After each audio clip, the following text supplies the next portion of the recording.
Nada en la vida podría haberme preparado para ser conducido a la prisión por la bahía. Quiero recuperar mi vida. Lo bueno, lo malo, el daño, el dolor, lo que sea. Solo quiero recuperar mi vida. Es alarmante. Puede ser cualquiera. Supe inmediatamente que era el tipo. No sé cómo, no sé por qué, pero supe que había sido él. Atardecer en California. Los surfistas aprovechan las últimas olas y otro día en el paraíso se diluye en el Pacífico. Sin embargo, el peligro acecha. Un hombre solo que espera al amparo de la noche su momento para atacar, violar y matar. Diana y Kevin Green están recién casados y viven en la pequeña ciudad de Tustin, California. Kevin, de 21 años, es cabo del Cuerpo de Marines. Diana, de 20, está embarazada de 9 meses del primer hijo de la pareja. Salíamos para comprar cosas para el bebé. Habíamos asistido a las clases preparto y practicado la ruta hacia el hospital. Desde nuestro ingenuo punto de vista, todo era perfecto. La perfección termina el último sábado de septiembre. La pareja pasa la velada en casa viendo una película. A la 1:30 de la mañana, cuando terminó la película, me apeteció tomar una hamburguesa de Jack in the Box, que estaba enfrente de casa. Así que decidí ir a la hamburguesería para comer algo. Kevin encuentra el aparcamiento lleno de coches y se dirige a otro local a 15 minutos de distancia. Green regresa luego a casa para encontrar entreabierta la puerta de acceso a la cocina. Cuando regresé, la puerta de la cocina estaba un poco abierta. No había echado el pestillo porque no tenía llave. Cuando entré vi que pensé que le habían disparado. Diana Green yace en la cama con lo que parece una herida de bala en la frente. Kevin llama a la policía y su esposa es trasladada con urgencia al hospital, donde se determina que la herida no es de un disparo, sino de un golpe contundente. Estaba consciente. Podía abrir un ojo e incluso la expresión de su cara, cómo me miraba, parecía decirme: ¿por qué dejas que esto continúe? ¿Por qué está pasando? ¿Qué ocurre? Esas preguntas. Diana Green y su hijo no nacido luchan para sobrevivir toda la noche. 8 horas después de la agresión, el corazón del bebé se detiene repentinamente. A Diana le practican una cesárea de urgencia. No pueden salvar al bebé y la madre entra en coma. Los días siguientes, Kevin Green no se separa del lado de su mujer y espera un milagro. Mientras, a 1,5 kilómetros los detectives repasan la declaración del marido y comienzan a pensar lo peor. Steve Foster es un detective de la policía de Tustin. Comienza la investigación hablando con los vecinos de Diana y Kevin, esperando encontrar a alguien que viera algo fuera de lo común la noche de la agresión. Pero los vecinos solo informan de una discusión entre la pareja. Habían discutido por algo, no estamos seguros de por qué. Ya habíamos estado en su casa antes por asuntos de violencia doméstica, gritos y cosas así. No era algo fuera de lo común en ese hogar. Habíamos tenido, yo diría que, problemas matrimoniales antes de que se quedara embarazada. En varias ocasiones llegué a perder el control. La aparente discordia conyugal intriga a Foster, que decide investigar la coartada de Kevin Green de la hamburguesería, y la encuentra poco sólida.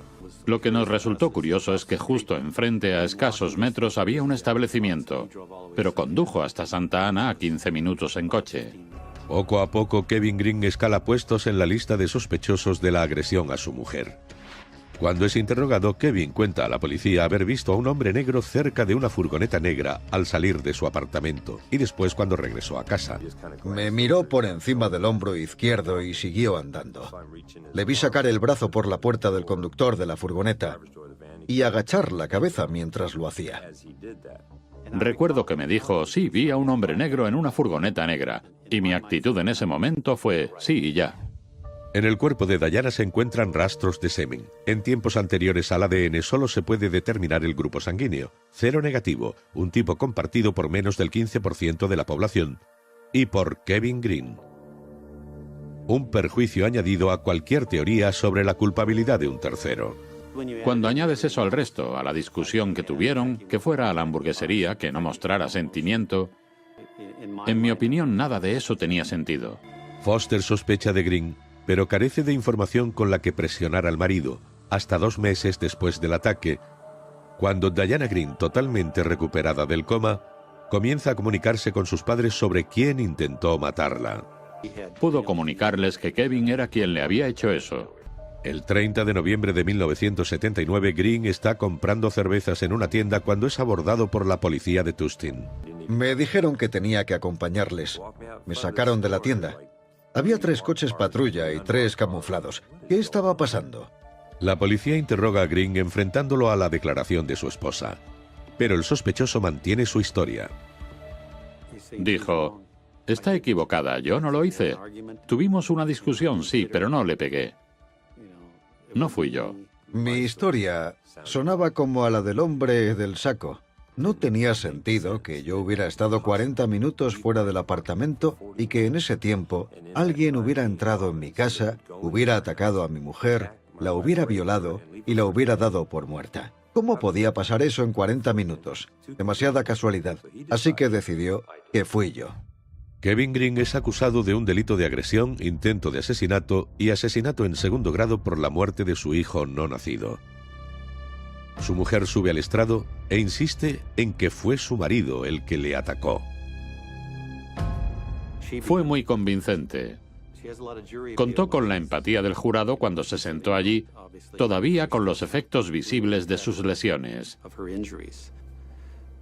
Sí, resultó muy convincente. El jurado solo escuchaba que ella estaba señalando a su atacante y que el atacante era su marido. ¿Cómo podía equivocarse? Según Kevin Green, Diana se equivocaba.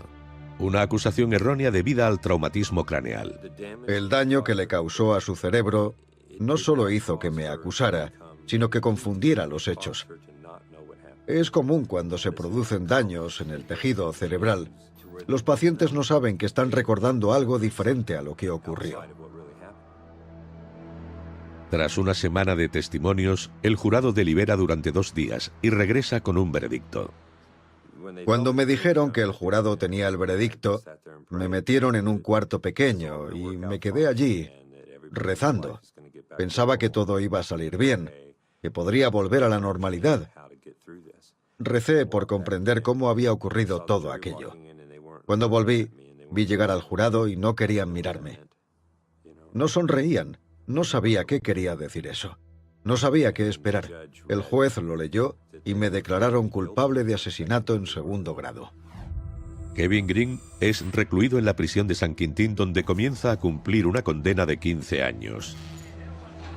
Y el caso queda cerrado oficialmente. Hasta que afloran otras 6 agresiones, todas sin resolver. Sabían que ese tipo era un asesino. Comenzaron 10 meses antes de la agresión a Diana Green y continuaron durante semanas. Cada incidente un allanamiento y una violación, cada uno casi idéntico al sufrido por Diana. Supe inmediatamente que era ese tipo. No sé cómo, no sé por qué, pero supe que había sido él. Viernes por la noche en el departamento de policía de Anaheim. Los agentes se preparan para el turno de noche y salen a la calle. Poco después de medianoche, el agente Steve Roddick acude a una llamada desde North Avenue. Cuando llegué, hablé con 2 o 3 individuos que estaban delante del apartamento. Me dijeron que había un problema en el interior, que había habido una agresión. Roddick se dirige al apartamento H2, hogar de Sandra Fry, de 17 años. En el interior encuentra el cuerpo golpeado hasta la muerte. Entré en la habitación y vi a una mujer tendida en la cama. Estaba medio desnuda, no se movía. Había sangre en la zona de la cabeza y en las manos. Estaba inmóvil. Me acerqué, la toqué y me di cuenta de que seguía caliente al tacto. 1 hora después, la joven es declarada cadáver en el hospital. La causa de la muerte, traumatismo cráneoencefálico. Y se encuentra semen en el cadáver. En el lugar del crimen, los detectives encuentran una sola huella en el alféizar de la ventana y toman impresiones de pisadas en el suelo. Comienzan a peinar el barrio en busca de testigos. No había sospechosos. No había nadie a esa hora. Ni amigos, ni vecinos. Nadie había visto nada. La policía no encuentra coincidencias con la huella de la ventana de Fry y el asesinato es considerado un acto fortuito de violencia. 4 meses después, un segundo acto de este tipo ocurre a 20 kilómetros de allí. Una cálida noche de primavera, Kimberly Rawlings, de 21 años, dice a sus amigas no encontrarse bien y regresa sola a casa. A las 5 de la mañana, su compañera de piso regresa al apartamento y encuentra a Rawlings desnuda y muerta en el suelo. La detective Linda Geisler acudió al lugar. Tenía los ojos amoratados, pero uno de ellos estaba especialmente negro, hinchado, protuberante. Le salía sangre de la cabeza, lo que indicaba una herida en esa zona. Con 15 años de experiencia, la detective Geisler examina rápidamente el lugar. Agresión sexual. Eso es lo primero que me vino a la cabeza. La autopsia confirma las sospechas de Geisler. Se encuentra semen en el cadáver de la víctima. A finales de los años 70, los laboratorios solo pueden averiguar el grupo sanguíneo del donante. En este caso, cero negativo. Se suceden los interrogatorios a los sospechosos habituales, familiares, amigos y vecinos, pero es en vano. Y los detectives solo pueden dejarse llevar por la especulación. Existe la posibilidad de que estuviera dormida. El autor del crimen entró. Podemos especular con que fue golpeada de inmediato. No habría tenido oportunidad de gritar ni de forcejear, no había signos de lucha. Geisler no relaciona el crimen de Rawlings con el asesinato de Sandra Fry en Anaheim. Será necesaria al menos una agresión más para que la policía comience a atar cabos y a darse cuenta de que se enfrenta a un asesino en serie. La noche del 19 de julio es cálida y húmeda. Jane Pettengill no tiene aire acondicionado en su apartamento y decide abrir la ventana. Es una decisión que casi le cuesta la vida a la joven. A la mañana siguiente, una amiga encuentra la puerta de la casa de Jane abierta. En el interior, la joven de 24 años está gravemente herida, con el cráneo roto y la garganta aplastada. Es trasladada al hospital donde los médicos luchan para salvar su vida. No había muchas posibilidades. Su traumatismo sería similar a caer de cabeza desde un edificio de 2 o 3 pisos de altura. Los médicos creen que la herida pudo ser causada por un objeto contundente. El semen recogido en la casa de Pettengill arroja un perfil de tipo cero negativo, el mismo que el del asesino de Kimberly Rawlings. Los detectives empiezan a advertir un patrón común.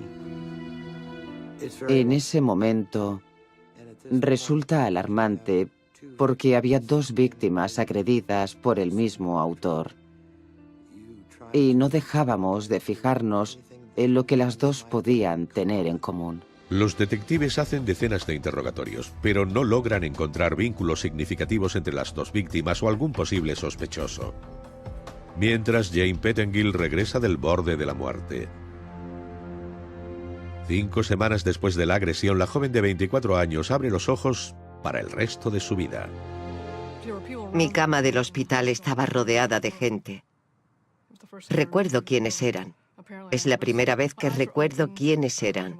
Según mis padres y mi hermana, abrí los ojos, pero no los reconocí, y un día supe quiénes eran. Los detectives esperan que Pettengill pueda ofrecer una pista del hombre que le atacó. Sin embargo, no vio el rostro de su agresor y no sabe quién pudo ser. La policía quiso saber a quién conocía, a todos los hombres que conocía. Tuve que pensar en con quién había salido últimamente y quién podría haberme hecho eso. Pero de mis amigos y mis conocidos no había nadie que pudiera haberme hecho algo así. Tenía que haber sido un extraño. Un extraño con un creciente apetito por la violación y el asesinato. Su siguiente víctima es Marilyn Carleton, una viuda de 31 años que vive con su hijo de 9. Su hijo de 9 años se despertó. El asesino se dio cuenta y salió al vestíbulo. Le puso las manos en el hombro al niño y le dijo que no pasaba nada y que volviera a la cama. Y lo hizo. A la mañana siguiente, el niño encuentra a su madre golpeada hasta la muerte. En este caso, la policía no encuentra pruebas físicas. No hay semen ni huellas, solo un patrón del ataque que ahora les es familiar. Creo que en base al modus operandi, de nuevo bastante parecido, todos pensamos que los 3 incidentes estaban relacionados. Un mes después, otra agresión. Deborah Kennedy, una modelo de 24 años, es encontrada violada y asesinada en su apartamento. El detective de la policía de Tustin, Bill Fisher, se encarga del caso.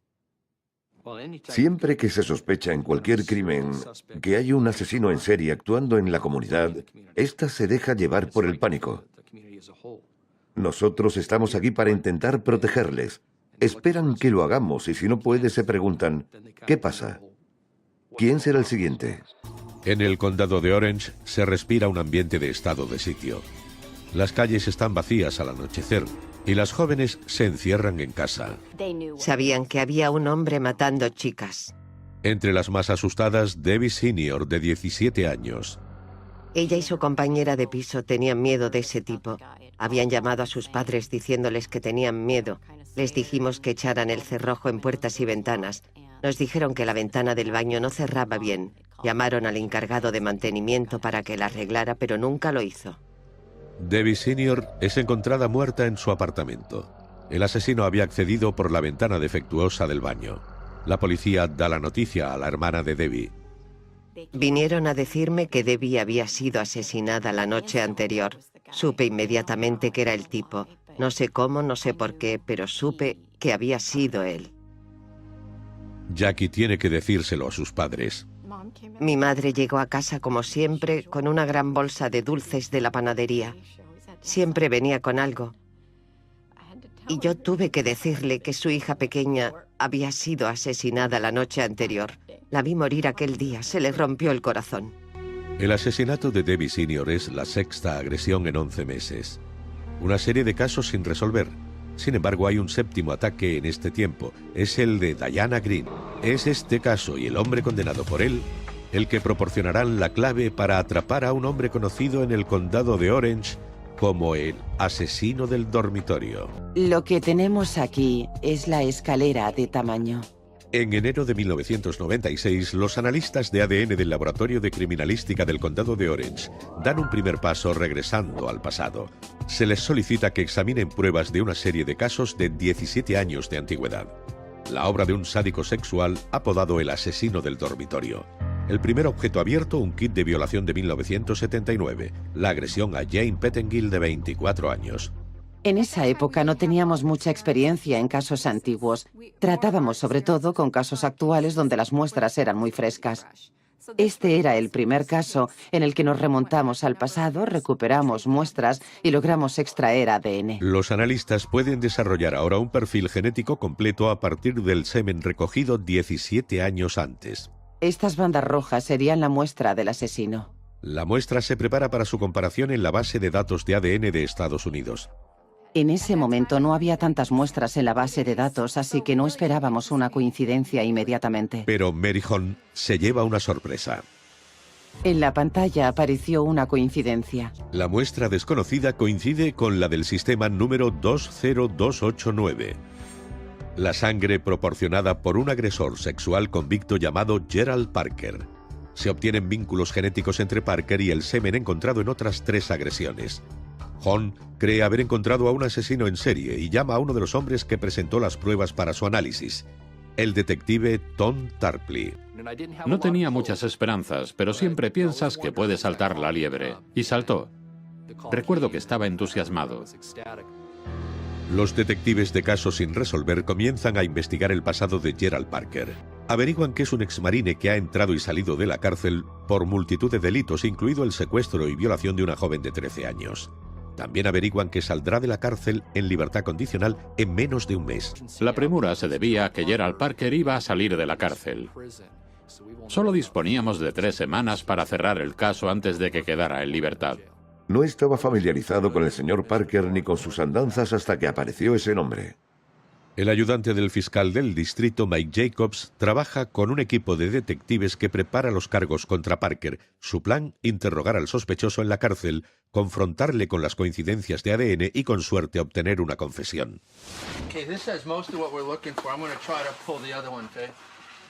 Sin embargo, antes de proceder, Jacobs decide investigar más. Desarrolla un cronograma de las 4 agresiones relacionadas con Parker y comienza a buscar agresiones similares ocurridas en el condado de Orange en ese espacio de tiempo. Encontramos cerca de 20 casos sobre los que quisimos interrogarle. Entre los 20 casos, la agresión a Diana Green y el asesinato de su hijo no nacido. Un crimen por el que el marido de Diana, Kevin, ya había cumplido 16 años y medio de condena. Un crimen que quizá no cometió. Todas las víctimas tienen el mismo perfil. Jóvenes blancas y atractivas, agredidas de madrugada, en el suelo de su apartamento, con heridas similares por objeto contundente en la cabeza. Había otro fiscal en la oficina que trabajó en el caso con Mike Jacobs. Él siempre dudó de que Green fuera el asesino. Y nos dijo, por favor, hablad con Parker sobre este caso.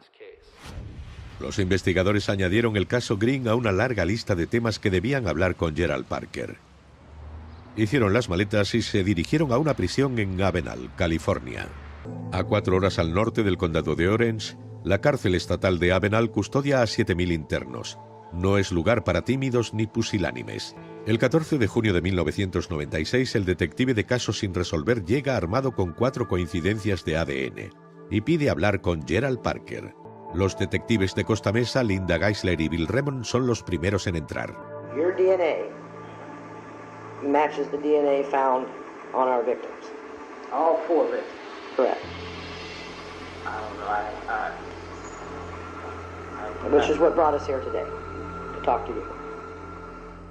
Sabía de lo que le estábamos hablando. No le estábamos tomando el pelo. You know, I've been doing this for 32 years. This isn't my first homicide. Probably won't be my last. It's very obvious, talking to you, looking at you, watching you, that you want to get this off your chest, but right now you're scared shitless. And I don't blame you. Tras una hora de conversación, Parker sigue sin admitir nada. A continuación es el turno del detective de Tustin, Tom Tarpley. Cuando entré en aquel cuarto con Parker, me fijé en que estaba esposado. Me pareció que sentía algún tipo de dolor físico, se notaba que estaba inquieto.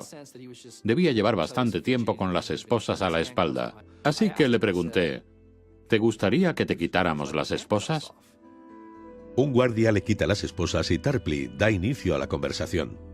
El detective comienza con el caso de Deborah Jean Kennedy, uno de los vinculados a Parker mediante el ADN.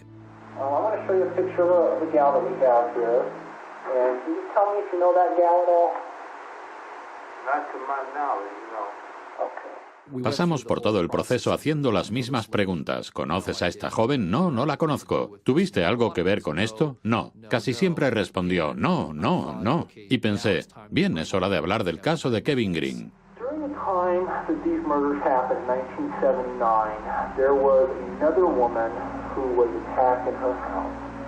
And her husband was convicted of that crime. Right. She was a Marine dependent, he was a Marine. Right. Did you hear anything about that case at all? Do you remember that? I believe so. Esa fue la primera vez durante el interrogatorio en que le vi agitarse. Hubo un cambio apreciable. Se interesó. What do you remember about that case? Apparently there was an argument that ensued. Parker no quiere hablar de los casos vinculados a él a través del ADN. Sin embargo, la condena de un colega marine llama la atención del sospechoso y le hace hablar.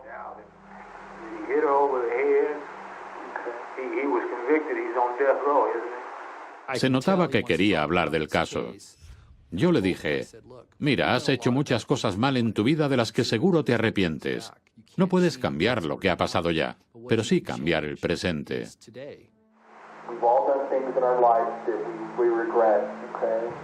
And I know that if I had the chance to maybe do something right, if I could, I would make it right. And this is the chance for you, today is the day that you take control and you say, you know what, enough of this garbage, enough of this crap. You know, I'm going to do the right thing. And that's what we're here for. Right. And that's what I'm asking you to do. Right. Can you do that for me? Le miré y me di cuenta. Supe que había llegado el momento.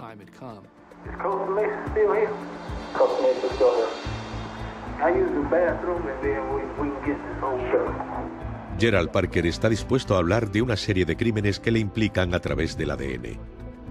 Y de otro asesinato, uno por el que aparentemente un hombre inocente ha pasado la mayor parte de su vida entre rejas.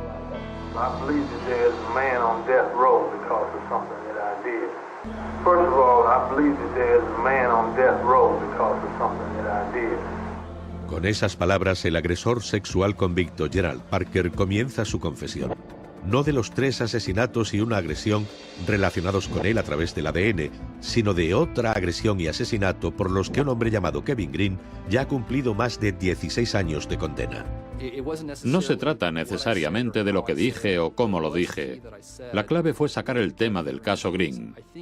Creo que si este caso no hubiera formado parte de esta serie, Gerald Parker no habría confesado nunca.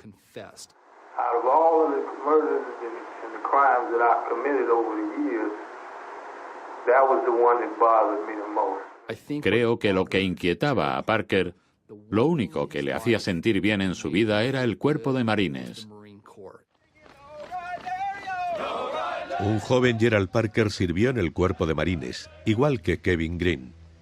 Era una conexión que aparentemente removía la conciencia de Parker lo suficiente para querer hablar sobre la noche en que entró en el apartamento de los Green. Está en la calle, acechando y vigilando como solía hacer.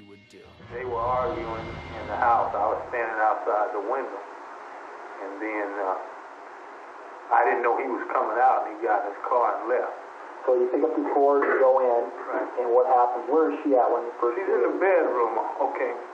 Well, first when I open the door, she's in bed and she sits up, almost as if in recognition of somebody that she thought that I was, but I wasn't. And what happened? And she laid back down as if she recognized me. I guess she thought it was her husband or boyfriend, whichever the case he was. And then I rushed into the room and hit her over the head with the board. Did that knock her out right away? Right. Okay, so she's knocked out, then what happened? Then I raped her. La cabeza me daba vueltas.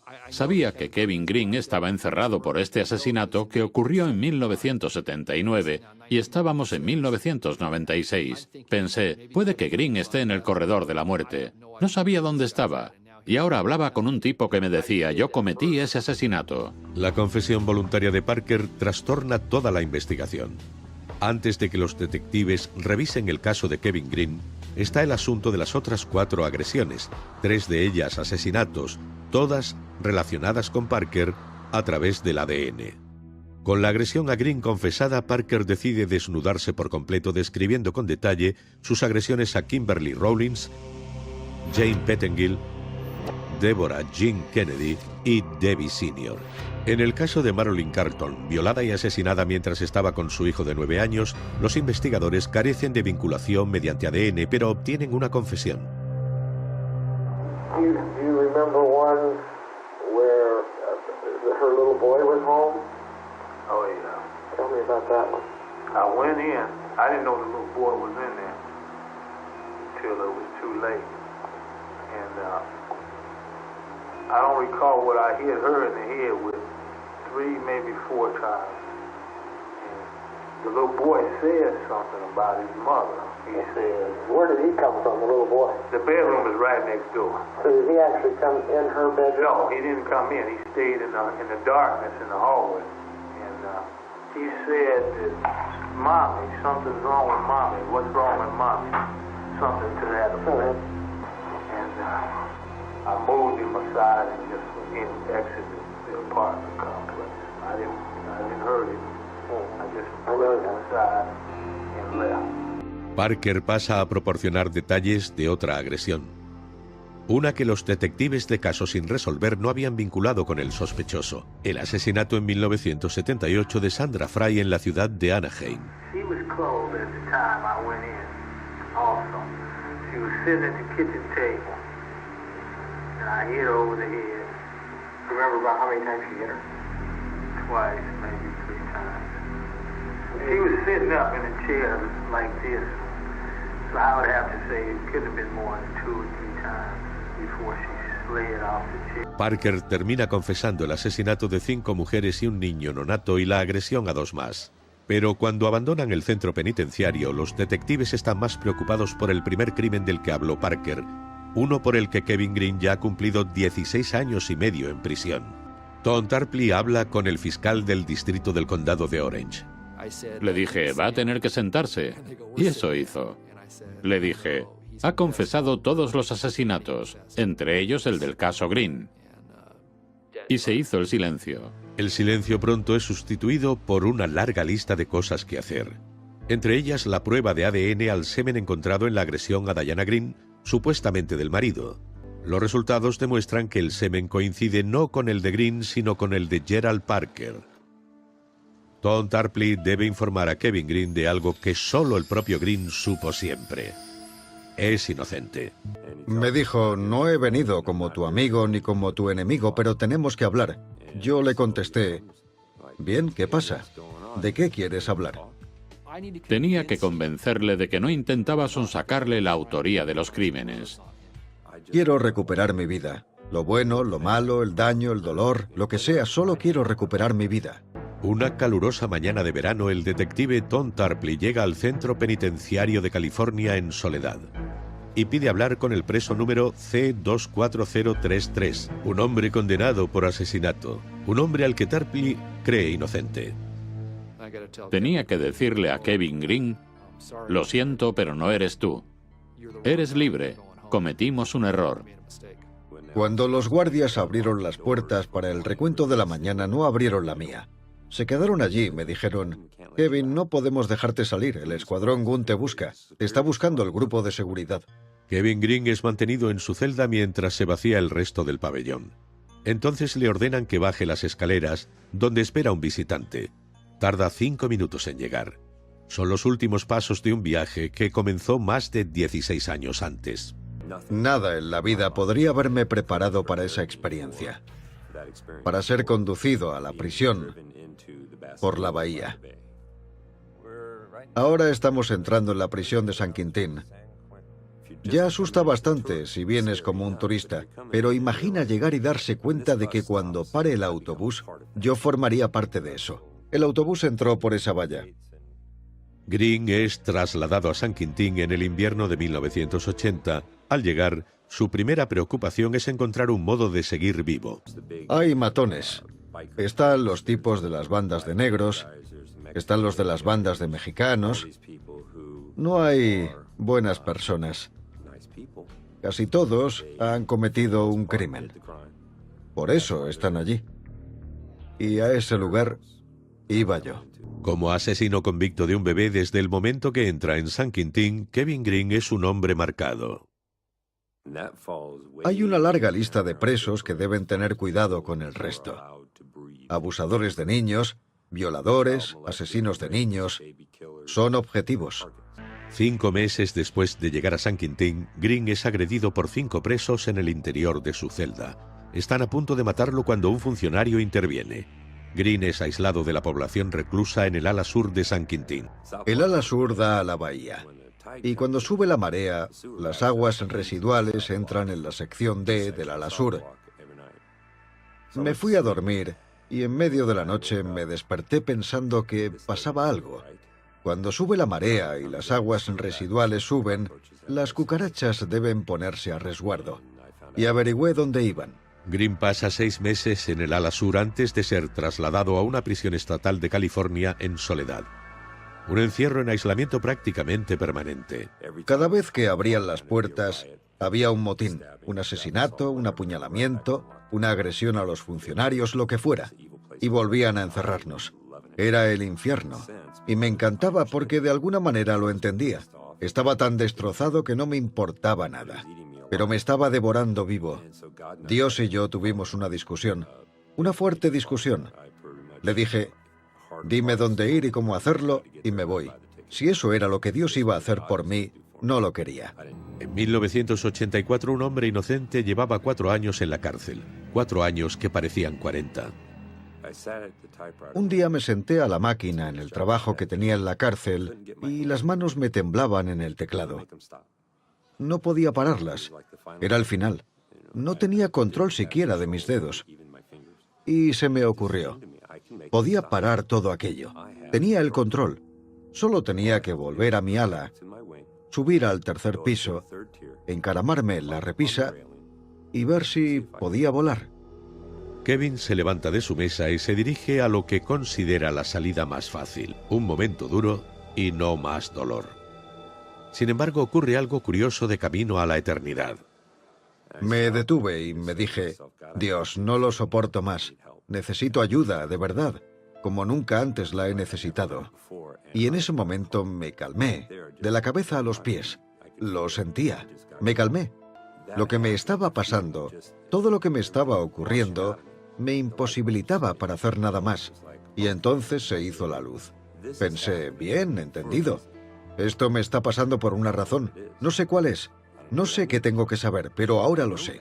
En ese momento la vida de Kevin Green cambia. Abre su corazón a Dios y reza por el día en que pueda salir de la cárcel. Pasaron 11 años antes de que mis súplicas fueran escuchadas. La oración era, quiero recuperar mi vida, lo bueno, lo malo, el daño, el dolor, lo que sea, solo quiero recuperar mi vida. El 17 de junio de 1996, Tom Tarpley llega a Soledad. Una respuesta a las oraciones de Kevin Green. Le dije, hay un hombre en otra prisión que ha confesado el asesinato de tu hijo, la agresión a tu mujer, y ha confesado el asesinato de otras mujeres. Lo señaló y dijo, tenemos su ADN, tenemos su confesión, y vas a salir de la cárcel. Apenas se le oyó un leve suspiro, pero fue como si en ese momento se le hubiera descargado todo el peso del mundo de los hombros. Tras 16 años, 2 meses y 26 días en la cárcel, Kevin Green sale de prisión como un hombre libre. La cárcel tiene un pasillo muy largo. Salí de mi ala y me dirigí al pasillo. La gente salió de los diferentes despachos y departamentos completamente incrédula, dándome la enhorabuena. En esa institución conceden la condicional a mucha gente todos los días, pero nadie sale como salí yo.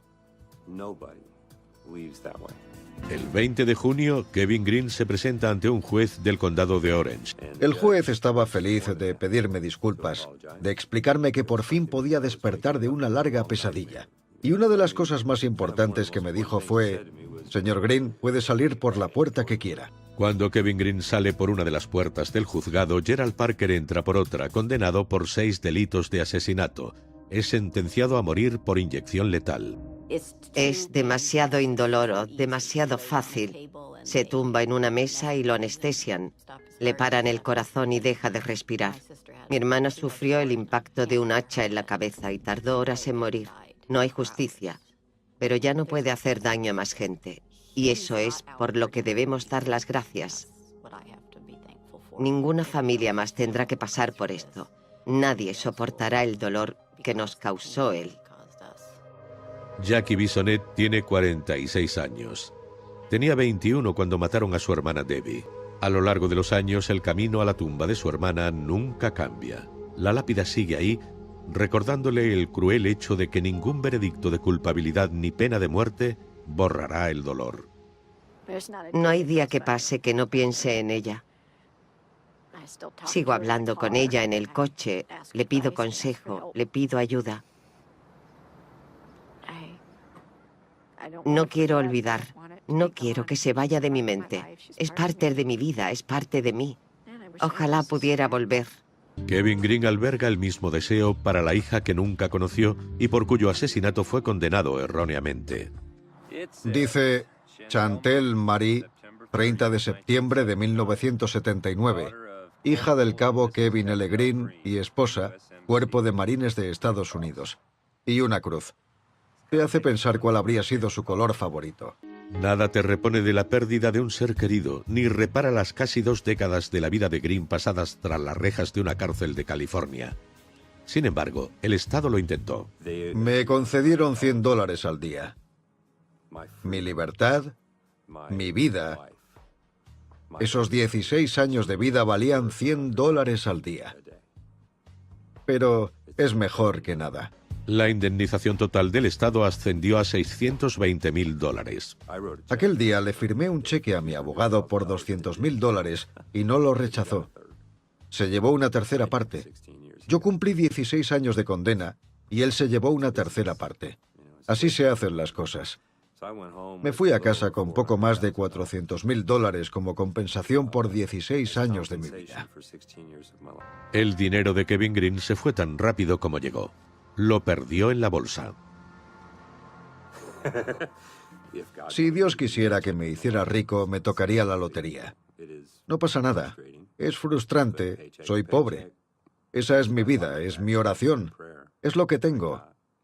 Pero mis plegarias fueron escuchadas. De preso a trabajador. Hoy Kevin Green lleva una vida sencilla, con pequeños placeres y una sola advertencia. Si me ha pasado a mí, puede pasarle a cualquiera en cualquier momento, en cualquier jurisdicción. Pero también he aprendido que la adversidad, el viejo dicho, lo que no te mata te hace más fuerte, es un hecho. Acéptenlo así.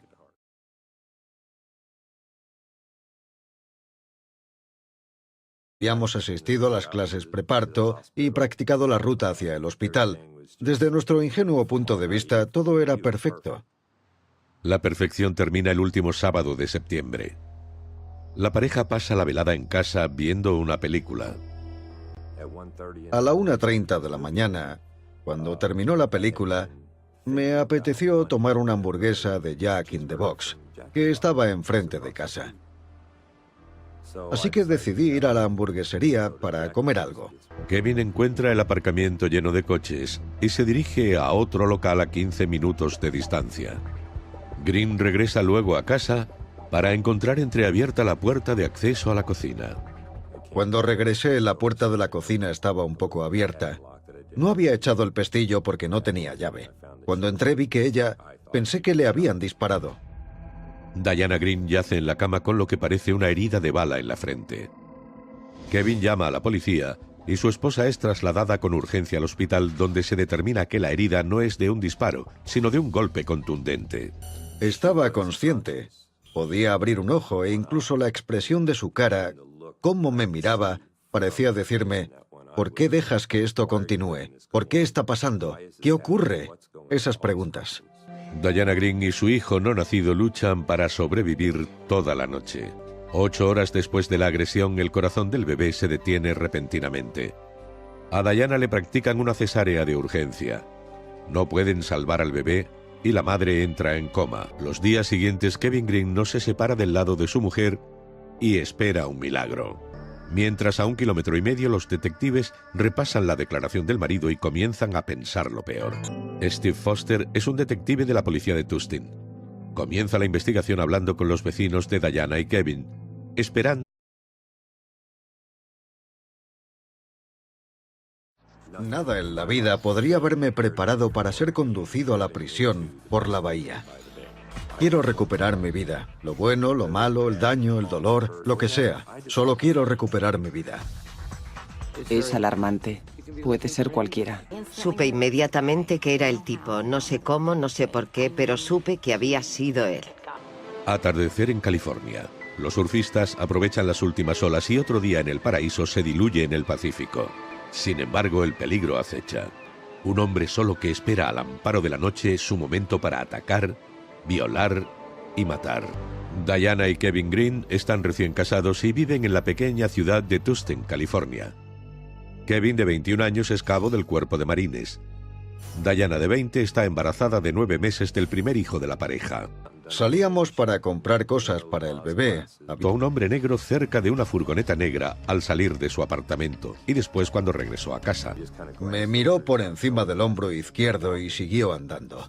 Le vi sacar el brazo por la puerta del conductor de la furgoneta y agachar la cabeza mientras lo hacía. Recuerdo que me dijo, sí, vi a un hombre negro en una furgoneta negra. Y mi actitud en ese momento fue, sí y ya. En el cuerpo de Diana se encuentran rastros de semen. En tiempos anteriores al ADN solo se puede determinar el grupo sanguíneo, cero negativo, un tipo compartido por menos del 15% de la población, y por Kevin Green. Un perjuicio añadido a cualquier teoría sobre la culpabilidad de un tercero. Cuando añades eso al resto, a la discusión que tuvieron, que fuera a la hamburguesería, que no mostrara sentimiento, en mi opinión nada de eso tenía sentido. Foster sospecha de Green, pero carece de información con la que presionar al marido, o encontrar a alguien que viera algo fuera de lo común la noche de la agresión. Pero los vecinos solo informan de una discusión entre la pareja. Habían discutido por algo, no estamos seguros de por qué. Ya habíamos estado en su casa antes por asuntos de violencia doméstica, gritos y cosas así. No era algo fuera de lo común en ese hogar. Habíamos tenido, yo diría que, problemas matrimoniales antes de que se quedara embarazada. En varias ocasiones llegué a perder el control.